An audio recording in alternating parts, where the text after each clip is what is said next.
ته د کوم د حالاتو ته وګوره مونږه ته دا خبره کېده چې یاره حالات ښه شو 3 هفتې په هغې باندې ټیم ولګېد او 3 هفتې پس بیا دغه وشوه معاهده وشوه په معاهدې باندې لس کم سلو کسانو د دواړو فریقینو په شریکه باندې دستخطۍ وکړې او خبره وشوه قافله د ټرکونو را روانه شوه سامانونه پکې وو او هغه قافلې نه چې ډي سي صاحب مخکې شو نو ویې ډزاوه نو موږ به لکه او دغه وایي چې زموږ بیرسټر صاحب وایي چې دا څه دونه دغه خبره نه ده دې سره به امن ته څه نقصان نه رسي موږ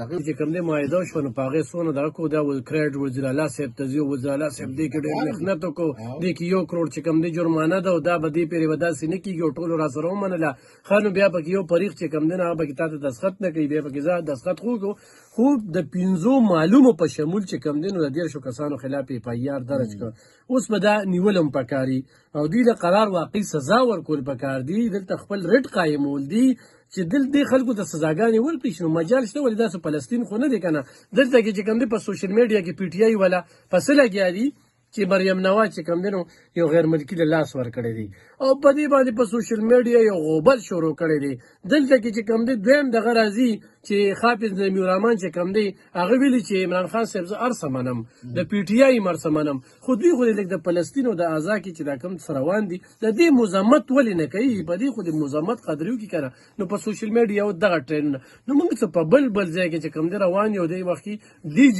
ډیجیټل دهشتګردي چې کومه ده هغه ښه په درس کې روانه ده چې د په دې ملک کې څه کېږي نو موږ دې ته د ګوره موږ پښتنو پاکستانیانو خو غټه کارنامه کړې وه که نه چې په UAE باندې موږ بند کړو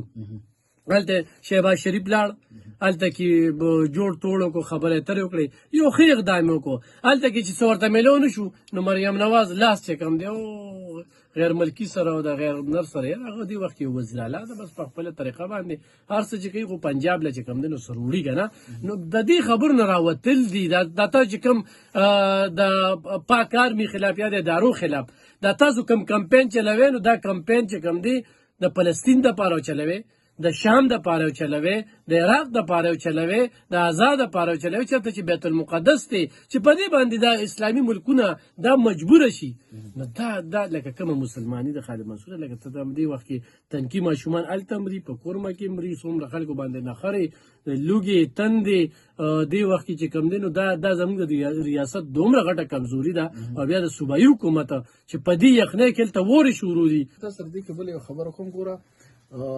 دوی سره بیوروکریټس چې دي که نه نو دوی سره دوهري شهریت دی وفاقي چې ستا څومره سیکرټریان دي نو تقریبا 99% چې دي نو د دوی ډبل شهریت دی دوی سره د بار ملکونو شهریت هم ورسره شته د امریکې د برطانیې د استرالیا د یو ځای د بل ځای او د دې وطن هم ورسره شته وره ستا ملک چې دی دې خلکو سره دغه دی چې زه به بیا راځم خالد منصوره دا تا چې د 22000 یاد کړ 22000 دا 22000 بیوروکریټ چې کم دي دلته کې ډېر امپیګان زه وینم که نه د افسرانو ته مینتونه کوي زموږ د نظر نه تېر شو زاري منت راته کوي چې په دې خو مې لږ پوزیشن راوله لږ داسې کار وکړه اوس دغه شانتې داسې ډېر بیوروکریټ چې کوم دي د سیاسي پارټو دي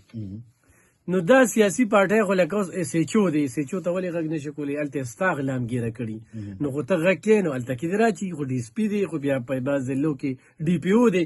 دا بیوروکریټ چې کوم دی خو دا کار چې کوم دی دا د سیاسي خلکو دی چې لکه دلته کې خو موږ په اول ته کې سیاستدانان خو هم دوهري شهریت لري که نه هغوی هم په بهر ملکونو کې کورونه هم دي او دلته هم کورونه دي د دې نه یو اټۍ جوړه کړې ده سټی پکې کوي خو د شوکت عزیز شانتې ورته وزارت میلو شي ډېره ښه ده نو چې میلو نه شي نو واپس بیا خپل ځای ته لاړ شي که نه نو دا د سیاستدانانو کار دی دا پلاران راته دوی پیدا کړي دي چې دلته کې دوی شهرت ولي او دلته کې چې کوم دی دې ملک تباهي کوي الف خان زه تاسو دې کې خبرو کوم دا څومره بیوروکریټس چې دي دا بیوروکریټس دا ټول د یوې ادارې نه اکثریت دی کې د یوې ادارې نه روزي دا وفاقي څومره بیوروکریټس دي نو دا د یوې ادارې ایچسن کالج نه یا د کیمبرج نه یا د دغه ټایپ ادارو نه چې دي دا د هغې نه فارغ دي او دا راځي او ستا په ملک کې دغه کوي